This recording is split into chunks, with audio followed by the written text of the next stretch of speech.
Yo, Mana Squad, you know we always gotta show love to Into the AM for helping some heathens such as ourselves look good and feel good while we play the game we love. Well, they got something brand new that I am so ready to go on an unhinged rant about. The all-day pants.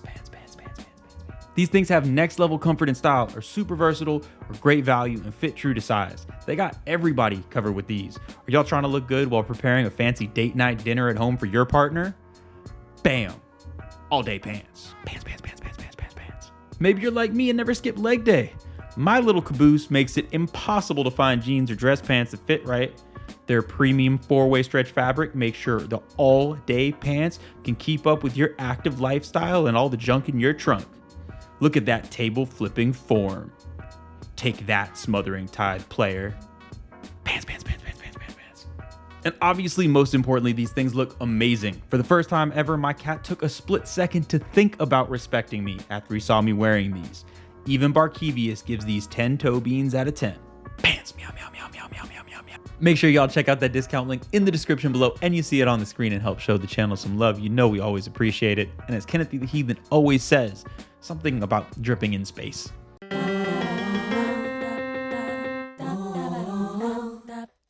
Yo! Welcome back to One More Mana. My name is Derik, and today we are getting into the top 5 one-sentence commanders, or my top 5, the ones I find the most fun. Are they good? You'll let you decide.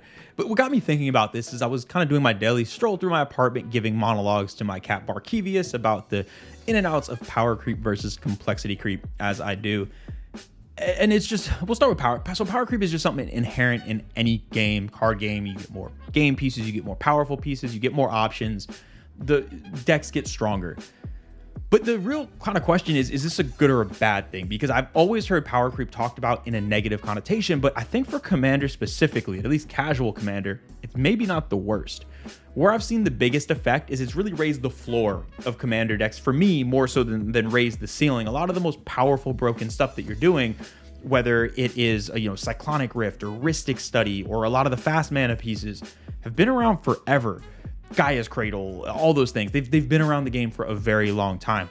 But what a lot of the newer stuff has done is where in the past, only like the top end cards were kind of that peak efficiency, whether it was for ramp, draw, removal, whatever it may be. Now you have stuff that's very similar everywhere. And where I think this is most apparent is like back in the day, if I played a random game in my LGS and someone had a precon and someone was playing like Draft Chaff and someone had a personal deck, most of those were going to be non-games. It was just going to be domination by the person who had the deck because they had all those necessary pieces. Whereas now, I've sat at games and had people play their own deck. Someone breaks out a precon and someone's basically brand new and threw something together. And it feels like everyone gets to interact. Those interaction pieces that you find in the pile of Draft Chaff are just way better than they used to be. And I feel like that jump has been bigger than the top end. And I think overall this is a great thing for Commander because honestly, outside of the only 2 circumstances I've really seen non-games of Commander recently have been one, if someone's playing fast mana, and fast mana is like, look, I'm not going to go on the full rant I want to. Fast mana ruins games of Commander, in my opinion, as far as casual games. It just makes things unfun. And so somebody might get that like Mana Crypt, Mox, Jeweled Lotus, and then have like a 30 mana available on turn 2 and just take off with the game. And yeah, that's just, most of that stuff's been around forever. You really can't do much. That's just going to happen. Or because there's so many redundant pieces now, there's certain times people might tutor for combos and stuff super fast and it was a bit of a non-game, but I really don't see that happen a ton. And it feels like most games are competitive, interactive, and I think that's an awesome thing. Now, complexity creep to me is more of the interesting issue / problem there because complexity creep both have to do with the number of words on cards now and how many cards are being released a year. I remember back in the day being able to sit down for a game of Commander and I never had to ask what a card did for the most part. I mean, outside of playing with Sed, who definitely makes cards in cram before the game and none of his cards are actual cards, he's just doing it to test me and I'm failing. I knew what cards did. And if I did have to ask what a card did, it was like, oh, like, yes, let me get a picture. This is so exciting. I'm really pumped. Now it feels like every game I play, I'm stopping people to be like, oh, wait, what does that do? What's the exact wording on this? If I go down to paragraph 3, clause 2, what does that mean? It's not even necessarily the worst. It's just for me, it takes away a lot of that social aspect. I spend so much more time in game having to reread cards, Google rulings, all these types of things, as opposed to just being there and talking and kind of just having fun with my friends. So that can be a bit of a negative for some people. To me, the biggest issue, though, is the complexity of the commanders themselves. Cards in the 99 are one thing, but with the commander, There have been so many games I've sat down, someone has explained to me their commander, and by turn 2, I can't tell you the last 3 paragraphs of what it does. I barely remember the name of it because there was 2,000 commanders printed this year. Or it's an effect where like it's got 12 paragraphs of text and at the very last one's the most key thing. I forgot about it and I ended up dying to it on like turn 6 because I just completely removed that small piece of knowledge from my head. It makes things a lot more difficult, and especially for newer players, I can't imagine trying to memorize some of these abilities. So that's why I wanted to talk about my top 5 one-sentence commanders today. These are commanders that they're super complex. You can still do a million things with them, but as far as the basic understanding of what they do, it's all in just one sentence. So the rules for this that I made, you only have 1 sentence of rules text, but I've also allowed, as the rule maker of my video, for up to 1 keyword. So if one of these has like trample or flying or some random thing thrown on, I'm not counting that against the sentences. That's just making it too hard to find fun cards. So for this, we'll start with some honorable mentions. One of these is one of the most popular commanders ever, so I felt like it was not really breaking news to put it on a list, but I could not talk about it. And it's both Krenko Mob Boss and Krenko Tin Street Kingpin. Look, they're very straightforward. You play goblins, you profit, but these are both incredibly fun. I would say these are some of the least open-ended on the list, which is why they didn't make the top 5. You know what you're doing. But all I'll say is if you've never played goblins in Commander, you got to give it a try at least once. Goblins are fun. We'll talk more at a later date about goblins. Now at number 5, the number 5 one-sentence commander on this list is one I've talked a lot about. It's one of the OGs for me. It's Rafi of the Many. Rafi is 1, a green, white, blue.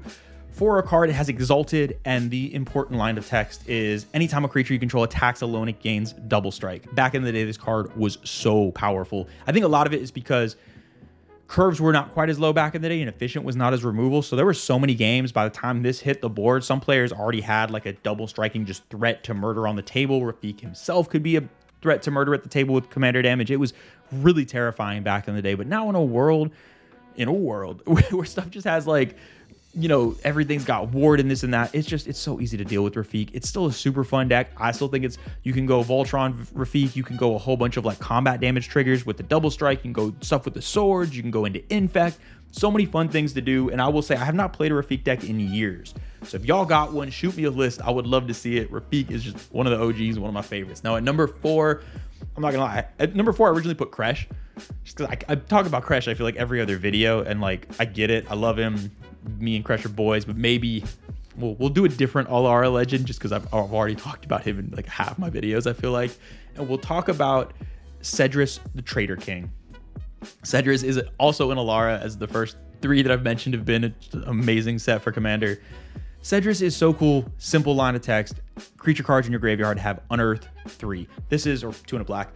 So cool. It lets your opponents know what it's doing right away. There's no questions about it. It's literally just, you're going to be playing things out of your graveyard. But my favorite things about it, it's self-contained in a sense because Unearth does not allow you to loop it over and over.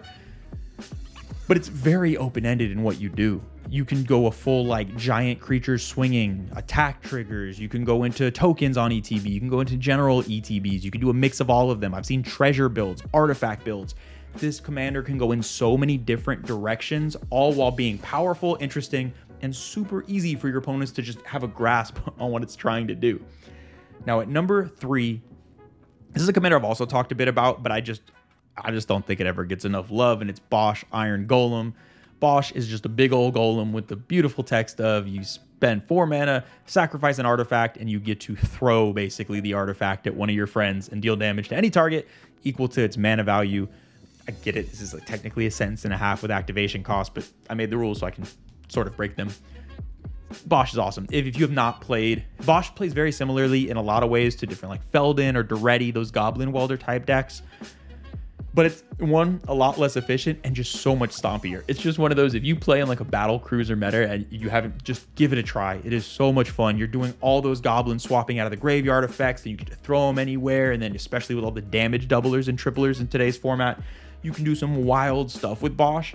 And I think because it's mono red and it's 8 mana, it just gets left out a lot of the conversations for these artifact type decks, but I still think it deserves way more love than it gets. And it's, again, simple. People know what you're doing. Big artifacts, go throw.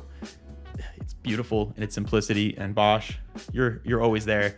I will always come back to you to play you randomly when I need to throw artifacts at my friend. Then at number 2, we have Temmet, Vizier of Naktamun. This is a deck I had built for a while, and I kind of want to rebuild it now. It is a blue and a white for, I almost said a mummy, not a mummy yet. It has the important text. It has Embalm, which is its keyword, but more importantly, at the beginning of combat on your turn, a token you control gets +1/+1 and can't be blocked. The really cool interaction with this is whenever Temmet dies, you can just embalm it so it itself is a token, and technically you can swing with it. It doesn't deal commander damage because it's a different card, but it's still really cool.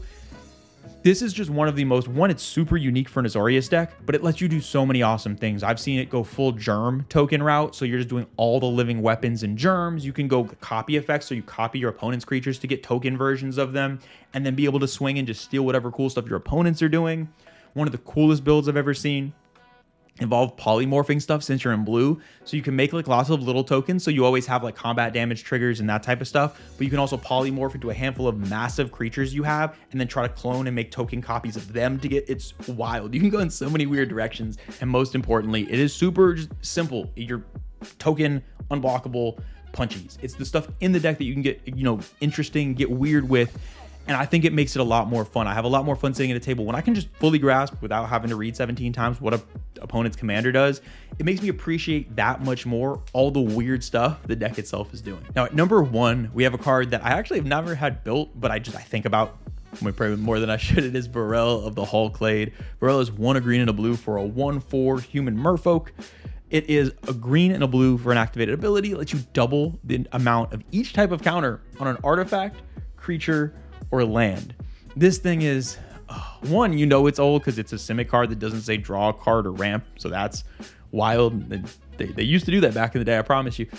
And now it's so open-ended. And one of my favorite things about this in certain commanders is because of the way it's phrased, it always has the ability to get new toys, basically. Because of the fact that it says double the number of each type of counter on any artifact, creature, or land. So that's positive or negative. So if it's like cumulative upkeep, you can double the counters on your opponent's Glacial Chasm if you want to. Obviously, it's kind of more meant to double the +1 counters on your creatures, but you can also double the -1 counters on your opponent's creatures. If you have those like the charge counters on some of your stuff, you can double that. You can get into such interesting places, and basically, as long as it's an artifact, creature, or land, you can double it. I've seen very powerful builds of Vorel with +1 counters. I've seen just weird ones dealing with like charge counters and things on artifacts. It's a really cool card, and I think Simic has this reputation now for being these just like generic 30-minute value engines. This is kind of a simpler time, and if you ever wanted to try a Simic deck, this is one that is fun, explosive, and at least the decks I used to play took quick turns. I was doubling my counters and turning sideways. Kept it simple. That's gonna do it for this video. Let me know what y'all think. Do y'all have any overly simple commanders that you just love? Sometimes, honestly, the less text, the more creative you can get with it, the more open-ended, the more complex the actual deck can get. So let me know down in the comments below if you have a favorite, maybe it's one on this list or just one of your own. And as always, a huge shout out to the patrons. Thank you for believing in what we do and dealing with all our nonsense and supporting it. It really, really is appreciated. There is many a spicy thing to come. But until then, stay petty.